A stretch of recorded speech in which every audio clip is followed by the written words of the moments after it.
Hey everyone, so in today's video I'm going to be doing another haul for you guys. I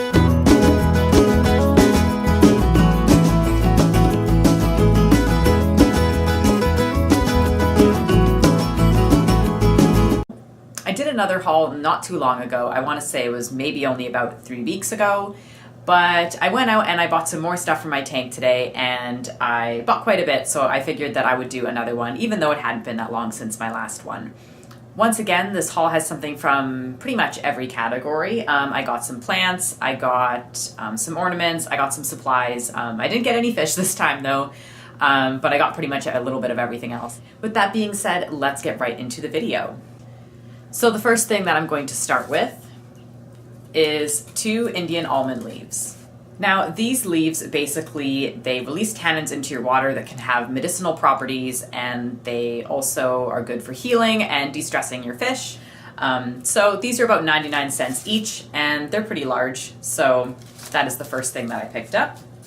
Now the next thing that I got is the main reason I went to a local fish shop, and that is Flourish Iron. Now basically this is exactly what it sounds like. It is literally just the iron supplement in a bottle in liquid form.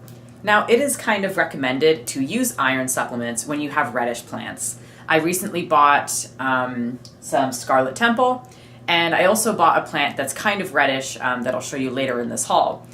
Because I now have some plants with some red, I try to make sure that they will be as red as possible, and so I picked up some iron. As you can see, red plant on the bottle. I did just get a small bottle because I'm not entirely sure what amount you need or how much it is going to benefit my tank. So I just got a small bottle to start. I don't remember how much this costs, so I will put it on the screen up here as soon as I know. Now the next thing that I'm going to show you is something that I picked up for the Indian almond leaves, actually, once again from my local fish shop. And this is just an omega-1 veggie clip. The reason that I decided to get this clip is just because when you have an Indian almond leaf or in your tank, it will float for about a day, but then it'll sink to the bottom of your tank. And I just kind of didn't want a leaf just sitting at the bottom of my tank. So I figured I'd get a little clip. It just has a suction cup on the back, but I decided just to get a little clip so I could kind of clip it to the side of my tank. And that way when it starts to decay, it doesn't glitter all over my tank, I guess. Kind of makes it easier to manage. And it was $3.99, so I decided to get that while I was there. Now the next thing I got is actually from a craft store called Fabricland. I'm not sure if that's a Canadian company or not, but it is a craft store. It just has fabric and all kind of sewing things like that. And I picked up some brown thread. This is dark brown thread, approximately the same color as roots of a Java fern. And it's also the same color as Malaysian driftwood. This is natural cotton thread. Natural cotton thread is safe in your aquarium. And the reason that I picked this up is because I'm kind of running out of plant weights and I can't seem to find them literally anywhere except online. And I'm trying to put off ordering them if I can, wanting to get something to tie my plants down since I started using them 6 months ago, but I just never got around to it. So I finally picked it up today, and it was just about maybe $2.50 for 100 meters.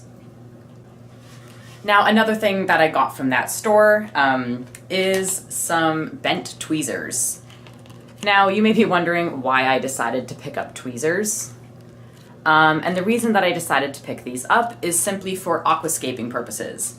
I generally don't want to buy a full toolkit, and for aquascaping I do have just a little pair of precision scissors.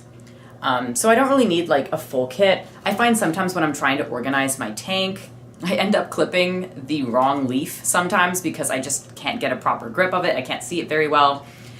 So I thought having some tweezers that had a little bend on the end would be pretty convenient.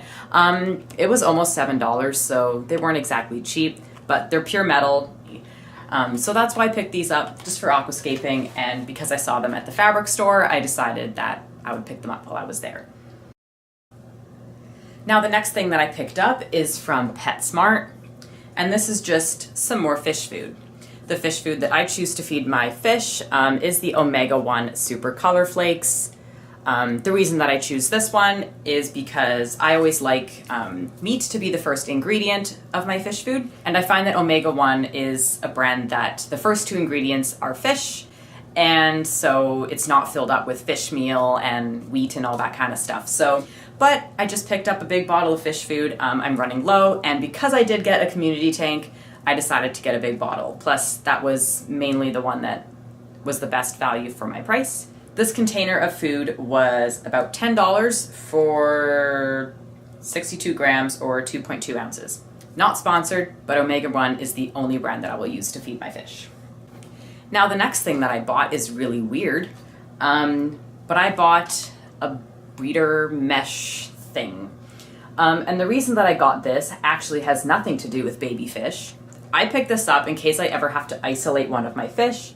It is for breeding, but it is also for sick or injured fish. So I decided that if something ever happens in my community tank where I need to isolate a fish from the rest of them, perhaps one gets aggressive or something like that, I can separate them from the main tank until either they heal or I find a solution. So that is why I picked that up. It was only $5, and so I thought that it was something good to have because everyone kind of needs to have some like emergency stuff for their fish, even if it's not medicinal. Now, the next thing I picked up is once again from my local fish shop, but I just picked up this piece of Malaysian driftwood, and this one I thought was kind of cool because it has like a little hole. But I want to rescape my tank, and I want to have some more driftwood to do it because I really want it to kind of look like a pond. So the more pieces of wood and everything like that that I can do, the better. And this one was $12.99, once again from my local fish shop.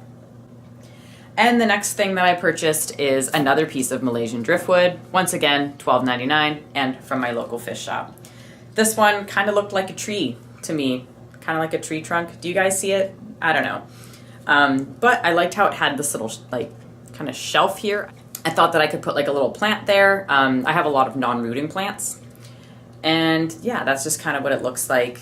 Now I realize that I'm kind of pushing off the plants to the end, even though that wasn't the intention. So I'm going to show you a plant just to be nice. Now the next plant is one of two plants. I got two of the same one, just so I could have more than one in my tank. This is a very slow growing plant, so if I wait to propagate it, it'll probably be quite a few months. But it is Anubis nana petite. I currently have the regular Anubis nana in my tank, and it has been growing very well, so I'm pretty sure I'll have some success with the petite version. Shove that back in there. But I've always kind of wanted this plant just because of that reason. So I'll just show you the other one, just because it looks pretty much the same though.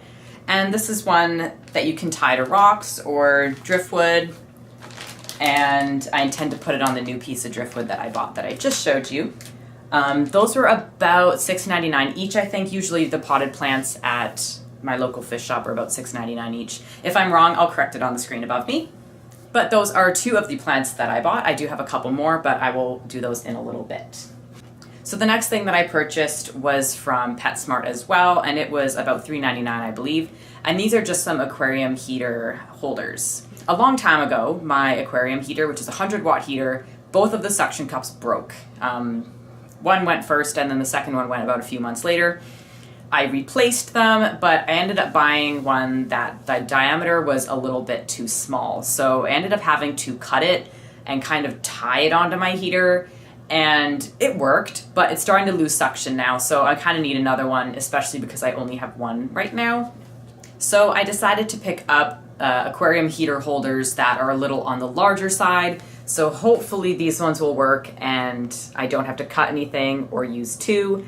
These ones definitely do seem like they are on the larger side and that they'll be able to work for my tank better. So I'm hoping that I have good luck with this, and I'll be kind of disappointed if I don't. But that's why I picked these up. Now the next thing I picked up, which is the second last thing in the whole haul, and this is another type of bracket that is kind of like my second choice. This is something that I can use for other things in my aquarium, but this is technically for a water hose, but it was in the same area as the heaters. So if those don't work, I'll use this, and if those do work, then I'll use this for something else. But basically it just looks like a little bracket, has suction cups, and then it can hold things. So I could use this for literally anything. It was $6.99 from my local fish shop. And now the last two things that I'll show you are plants. They were $4.99 each, I believe, and they were from PetSmart. Now one of these plants I have not done very many research on, but I do know it is a beginner plant. And the other plant that I picked up involves a little bit more training when it comes to aquascaping. It's my first, I guess, moderate level plant. So I'm hoping that I can keep it alive, but it's one that I've always really wanted for a while. And I'll show you that one first without spilling this bag of water all over my lap. But it is Ludwigia repens.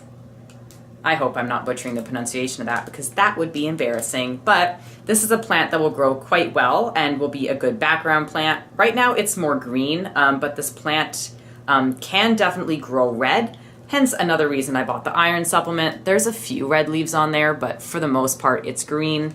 And even if this plant stays green, I will still be totally okay with that. But yeah, I'm gonna have this as a background plant simply because all my plants are kind of like mid to foreground.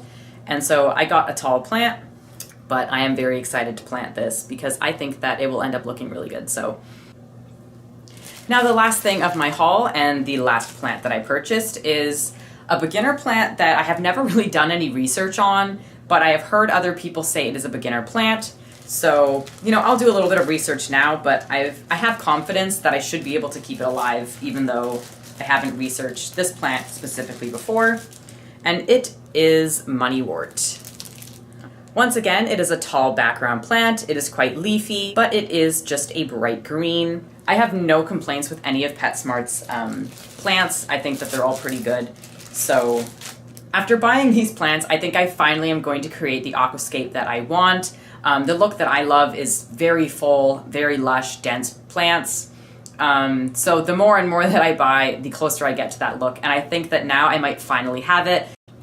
But that is all for today, and thank you so much for watching. Let me know in the comments down below what your favorite item is that I purchased today. If you like this video, make sure you give it a thumbs up, and if you want to see more hauls of mine, I do have a hauls and unboxing playlist on my channel, which I'll put on the end screen, which will come up very shortly. If you want to see more videos from me in the future, hauls or not, then make sure you subscribe and hit the notification bell so you get notified when I upload. But that is all for today, and I hope to see you again soon. Bye guys!